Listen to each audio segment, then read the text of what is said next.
We now invite Dr.D.K.Hari and Dr.D.K.HemaHari to give us a multimedia presentation on Samskrtam and Science of Science.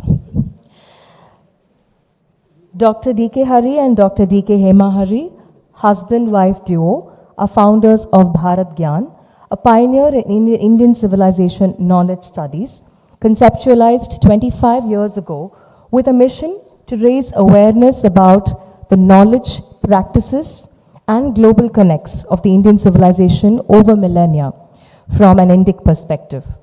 They started BharathGyan after a 20-year stint in management and IT and extensive global travel to explore other cultures.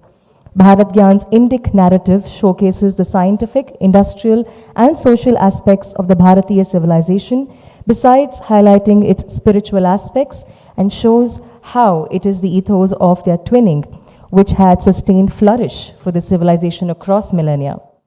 The couple have collated several hours of multimedia content and published several books, blogs, and short films. They are the visiting faculty for Indian Civilization Studies at universities in India and overseas and conduct online courses. They are the knowledge partners to the Indian Knowledge Systems Division of the Ministry of Education.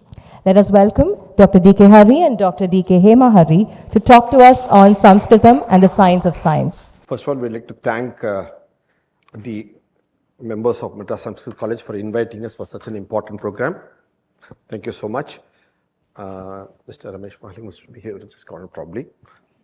And I'd also like to thank Professor for remembering the talk that we gave, one among many talks in Samskrtam College about 15 years ago on Sankalpa. Very nice of you, Professor, to recall that after 15 years. Very kind of you.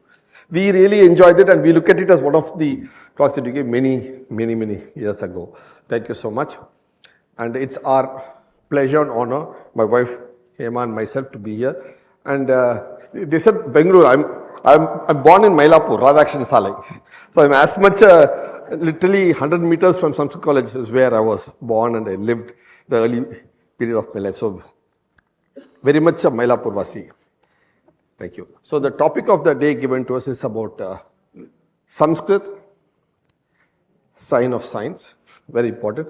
And we said also we'll try to show you a slide in the end about Sanskrit or Samskrit, because we prefer to use that Sanskrit. Because the fundamental we say, we anglicize it and use the word Sanskrit.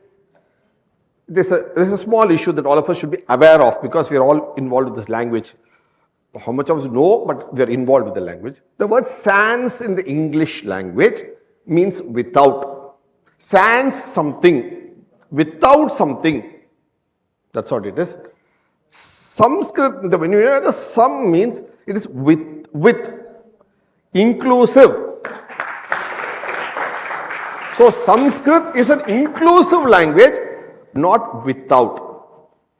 The point is, Tamil sonna vellakara vaai vandu tongue move alla for it to say Samskritam. So you call it Sanskrit. But for us all, namakku naak nalla valanji varum namakku, so we can say Samskritam. That's the way. There's actually a way how the language term itself came about. That if you have the time, we'll show you that slide too in the end. It's there in our website for all to see. So today, actually we are literally taking coal to Newcastle. All of you are part of Samskrtam College.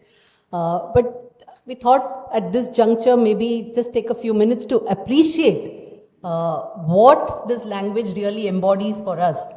And we do know that there is a lot of Samskritam has been the language for communicating science. Like Sri Ramesh ji just mentioned, science has been communicated with Samskritam. But we also see science itself in Samskritam, and that's what we're going to see now in for a few minutes. The science of science in Samskritam. And it is not just science, but also science of communication in Samskritam. We already know, and he listed that so many subjects are there. We have specific Samhita for medicine, we have Charaka Samhita for surgery, we have topics for Vimana, astronomy, mathematics, and very interestingly, these are very broad subjects, right? But you will see that there are some very specific subjects also on which you find text. We all know about Vaiseshika, of course. There are works on Akshara Lakshana, which are about maths. on Shabda Shastra about sounds and echoes, literally sound engineering, which is one of the hot topics today. Shilpa Shastra, again, we know. Then Parakaya Pravesha, about even teleporting. Okay, we had the youngster who wanted to know what all we can do. So Sanskrit and beyond. So this is the beyond that is already there. And then about science of photographic scanning. Just 1 minute. Since you said beyond, to go beyond is important to know what is it we have and where we are. If we try to go beyond without knowing where we are and what we have, that beyond will not have the gravitas. It's very important to be strong in your own personal area. Then when you grow beyond, you grow with that strength. That's very important, to grow in strength. And Sri Ramesh Ji's subject, mechanics. So, Then optics, Amsubodhini, one of the very, very rare texts. all this is, Then about clouds, what all have we not studied about? Then about energy, then of course gymnastics, poison. And this is so interesting, 200 kinds of drawings just by looking at a person's nail or hair, looking at some feature of a person, you're trained to draw the person.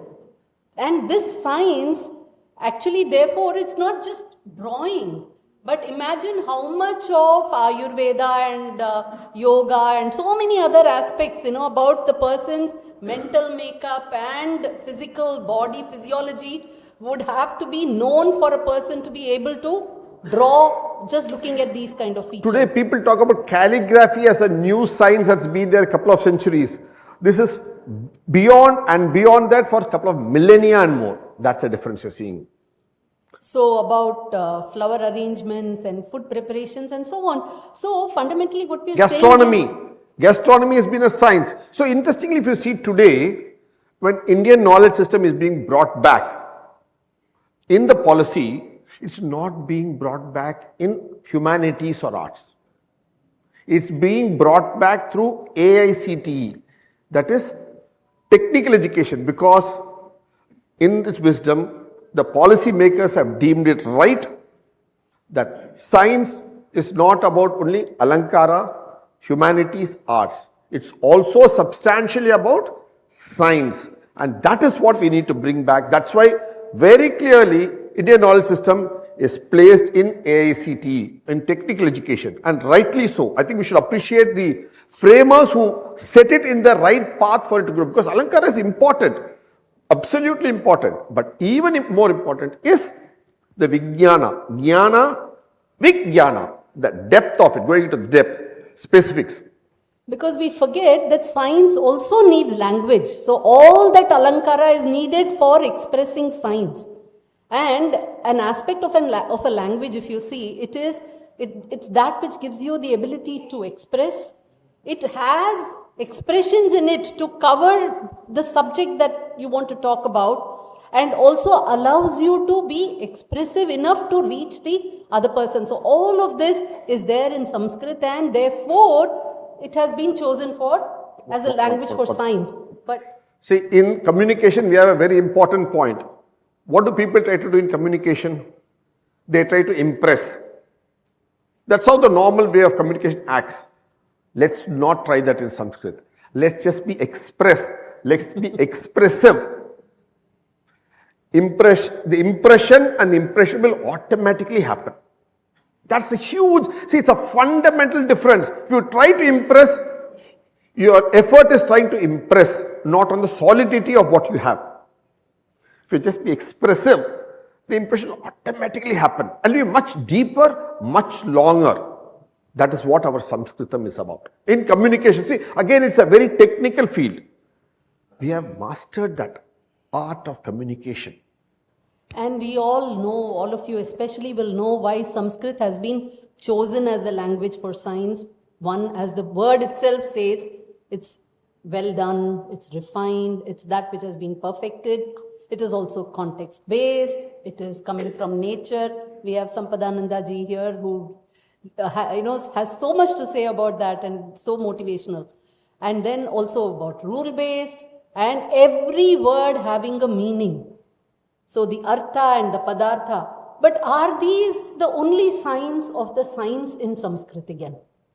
So, See, when she said Sanskrit, all of us agree Sanskrit is one of the oldest languages in the world. One of the oldest. I'm not getting into A or B or C. I'm just taking a broader basket of saying one of the oldest languages in the world is Samskrtam. That much. Okay. Now, if you're saying this is a job well done, that is refined language, perfected language, then can one of the oldest languages be the job well done, perfected, refined language?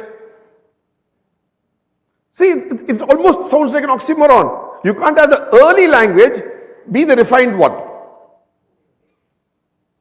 I think this is an occasion to pause for a moment there to think. That means what? Was there a language prior to Samskritam too, from which evolved Samskritam? Is a question that we'll have to think. I'm sure there are enough scholars here who have wonderful views on this subject, and which needs to be debated in an institution of Samskritam. Probably Prakritam, Prakriti, that which comes from nature, evolved into Samskritam. Could be just one option, just placing here in this stage. So, the science, when you say Sanskrit has been used for science and it has been the apt language, so the challenges it would have faced for which it refined itself would have been to communicate the abstract thought, abstract information. How do you communicate that? That would have been a challenge. And also, how do you preserve all the communication that is happening around this abstract knowledge? And therefore, writing has been one of the key important features of Samskritam. And when we say writing, we'll have to then look at all these beautiful symbolisms that we have for writing.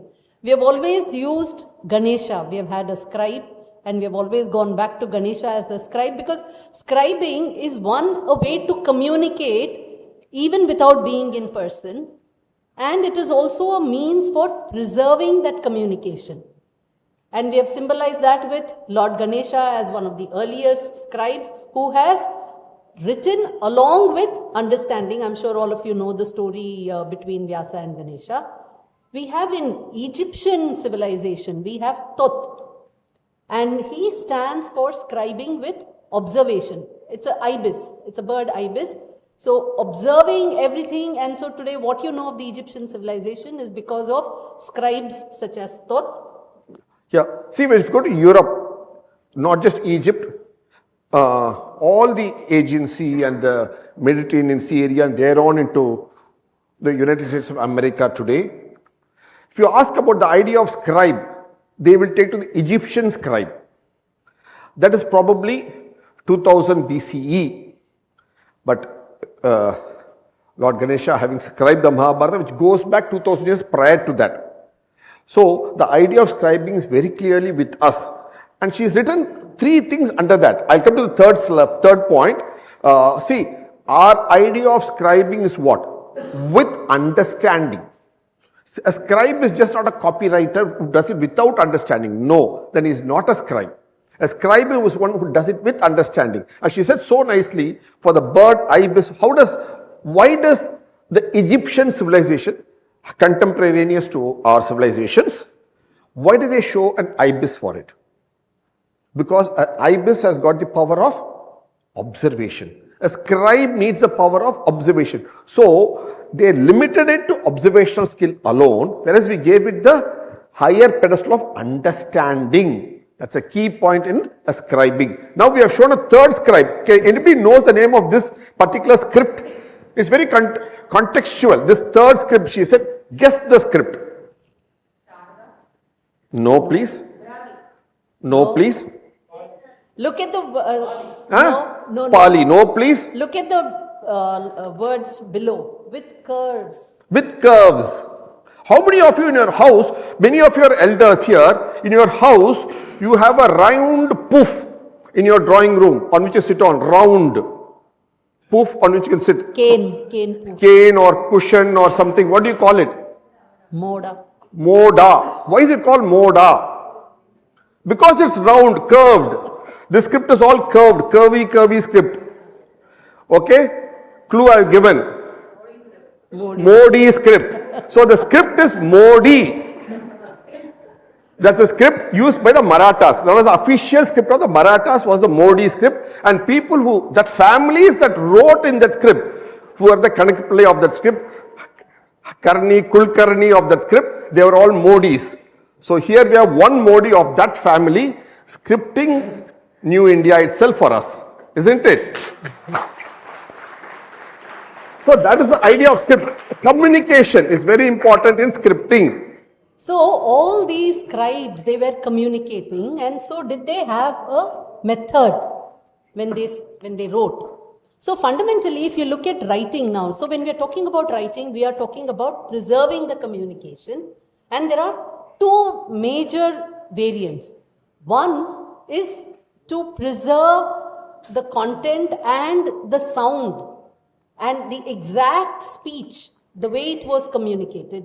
So we call it the phonetic way of communicating, of writing. The other one is the semantic, where it is your idea that is important, not necessarily exactly word to word what was uttered. And there we therefore resort to symbols. So we have something like in English we call it the phoneme, and here we have the sememe. So artham becomes important here, where here it is aksharam, that which never dies, the sound never Sharam, dies. Sharam. And why do you call it phonemes? She'll come to it a little later, probably in a slide later. We'll watch that. Keyword, phoneme. Why is it called phoneme? Why? Yes, it's a sound Why? unit. We'll Why is what the question is. We'll Agreed. Something very interesting. David will come to it a little later. Okay. So look at the various methods we have had for communicating. So starting with just the sound, and we have delved so much into the science of sound with works on Om, with the shortest being the Mandukya Upanishad. Then we have had the mudras to communicate, and there again we have expounded it with 108 Karanas. Then we have Abhinaya, we have the Rasa therefore, and then we have the music to communicate emotions, and there you have the entire system of Raga. Finally we come, this sound, the I thought, the feeling now becomes words. Wow. And it expresses the thought. The word is just the thought. It is the association in your mind, the thought in your mind which associates with whatever phenomenon or an object. And then here again you have had techniques like symbols, which are in seals, How and many as of well you- as symbolisms. How many of you use symbols today for communication? All Like of us. how? What do you call that now? Emojis. Emojis. So today communication methodology is emojis, right? How did the Egyptians communicate? What was their hieroglyphs? Was it also something like emojis? What do you call the Indus Valley, or now more properly called the Sindhu Saraswati script? What is it? That's also a form of rebus. That's also a variety of emojis, but practiced 5,000 years back. So you're coming back to communicating with your emotions through symbols. After 5,000 years of evolution, you come back there. That's again a point to understand. So it's not ancient, because let's not say Sanskrit is an ancient language. No, it's a traditional language, because the moment we in our narrative say ancient, it means old, use illa inimene. No, it's traditional, current, and of value, present, and the coming decades too. In fact, the word traditional itself denotes the continuity and the relevance. So traditional would be a very good way to refer to all our Traditional heritage. works, not ancient works alone. They have antiquity, but they're also traditional. That's a differential. Ageless. Ageless, Absolutely. traditional. Thank you, sir. So script, again you have the science of Akshara and all the writing, that's where we'll see about phonemes. Then also for bringing out intonations, we have had notations as well. So while we've had oral traditions, we've also had notations. So look at the as 4 points. swaras. Sorry, look at the 4 points here. It's unique, it's Bharatiya, it's mastery, it's antiquity. All 4 put together is what this whole cycle of communications. Let's look at the next step of it. So look at this, for me, the right side. If you look at it, all of these are modes of communication which are in person, live, they happen live, in person, through enactment, through expressions, emotions, and you see a natural progression with nature. They're all Prakriti, nature-based. Prakriti. It is there with all languages, all civilizations, people anywhere. But look at it from this point onwards, from the thought, where you start showing symbols to express that thought, where you start writing it. And what are you doing in this writing? You are taking a continuous wave of sound. Speech is just a continuous wave. It doesn't say A, B, C, D. You don't have A and B. But this set of people who perfected this, they were able to discern those units in the speech, in the continuous. If you look at speech on your waveform on your phone also, you will just see so many waves. How did they discern that any speech has got these vowels, these consonants? These are the basic units that you have to derive out of it. Choose the keyword discern. Look at the keyword discern. As students, all of you will be able to do that. And that is where you find phonetics coming in. Again, the word phonetics using a second time. We'll come to that in the next slide. So all of this, if you see, for preservation, it has gone through with science. Jnana to Vijnana. So And a combination of both. So today, when you say Sanskrit language, all that you see in writing and all that we are reading and the way it has been expressed, all of that, the grammar, the way it has been formed, because grammar is again what? You find it using the phonemes and then coming up with rules on how to join them, how to make words out of it. So all of this is the science that we see in the language itself. So while we have the scientific organization, actually many people, they tend to just look at Tamil like this, the Tamil alphabets, and they say it's very different. But look at it, if you juxtapose it like this, they are not very different at all. Not at all. Between And both, what they call Vadamori and Tenmori, in the structure of organization, there's absolutely same structure. And then That's again, the key point. Again, there is another popular, I would say, misconception that between this, I mean, just here you have the 4, but here you have only 1 in writing, but in speaking, you have all the various 4 versions. Go back. Now here's one point that we say. In English language, all of us to write A, B, C, D, E, F, G, H. Why can't you say D, X, V, L, Q, M, P, A, R, C, T, U, V? What is wrong? What is wrong? Why not change the order? Is there any rule that you can't change the order? Similar, but in Samskritam, Punjabi, Assamese, Gurmukhi, Sharada, Tamil, Sinhala, can you change the order? Not possible, because it's all zoological, biological, from oral cavity, from your nabi. You can't change an order. But in the English language or Russian language or all our language, there's no need for an order, the supposed order that you have. Because we have the order. Think of it, that's what she's showing you here. Go back one slide. There is order only in the Bharatiya languages where they are structured and written. There's no need for, from tomorrow you can write C, D, L, P, Q, R, V, T, Y, Z and then come to A, B. You are not wrong. Because there's no sequence there, there's no need for the order there. It's got no meaning. We have meaning to our order, and it's not based on somebody's rules alone, not somebody wrote with a long beard. It is based on your oral cavity, it's based on your alimentary canal, it's based on your biology. And it's valid whether you're in Myanmar or you're in Thailand or within Assam or you're in the Pashtun language, it's all same. Unique Bharatiya order. So we have order, whereas there we have chaos. That's the fundamental difference clearly. Next point, please. And this order is what we brought in as our akshara, which today we call in English as alphabets, phonemes and syllables. And why do we call them phonemes? So if you look at it, for all the Western languages, it is, they trace their language to Phoenicia. Where is Phoenicia? Anybody? I should have put that slide here. Where is Phoenicia? It's in the East Mediterranean Sea near Damascus, Byblos. Next is Phoenicia, Phoenician ports, which is there in our films. Please watch it. Phoenicia is there. So that was the center of knowledge then. below Greece, east, what's now Syria, that area. So Indian knowledge, both Samskritam and Tamil, went from here along with trade to East Mediterranean coast, from where it spread northwards into Europe. So Phoenicia was the base for them for phonetics. For steel, it was Damascus.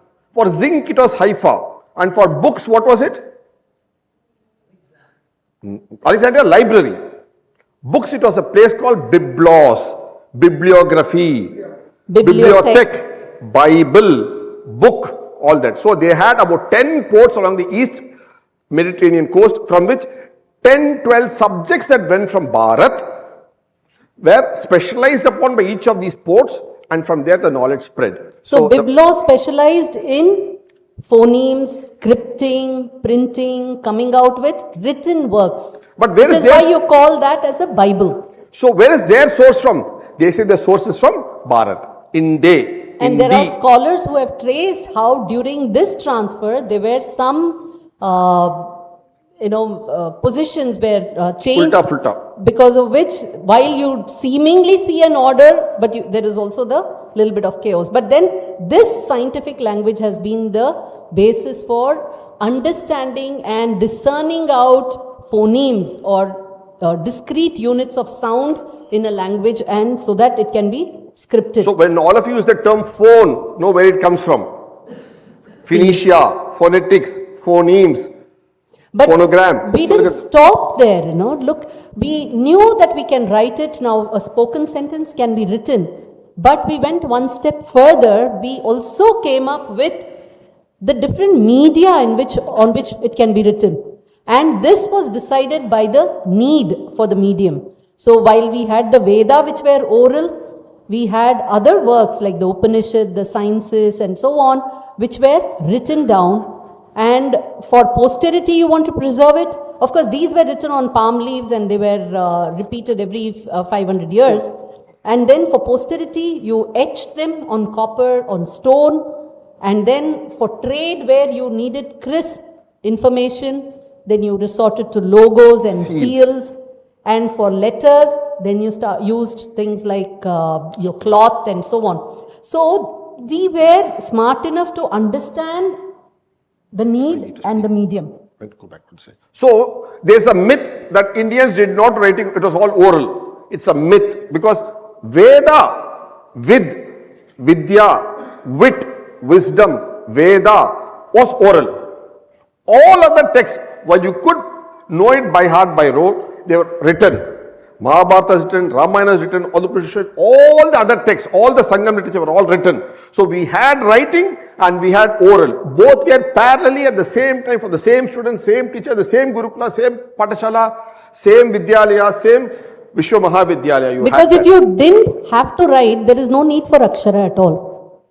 So if somebody says India had only oral, no, it's fundamentally wrong, because on basis of proper research, we can see that we had both parallel, valued both, and the specialists for both. That's what I want to bring out, Eric's point. So we have addressed communication, subtle to gross, and mind as well as matter. But the beauty lies in how both the nature and the science that has been in this language we have represented as a divinity itself for communication. And we have chosen Ma Saraswati. And look at all the different names of Saraswati. I mean, this is not all, just a few of them. But if you look at the names of Saraswati Devi, each one represents these distinct aspects of communication. Saras. As the whole reservoir of knowledge itself.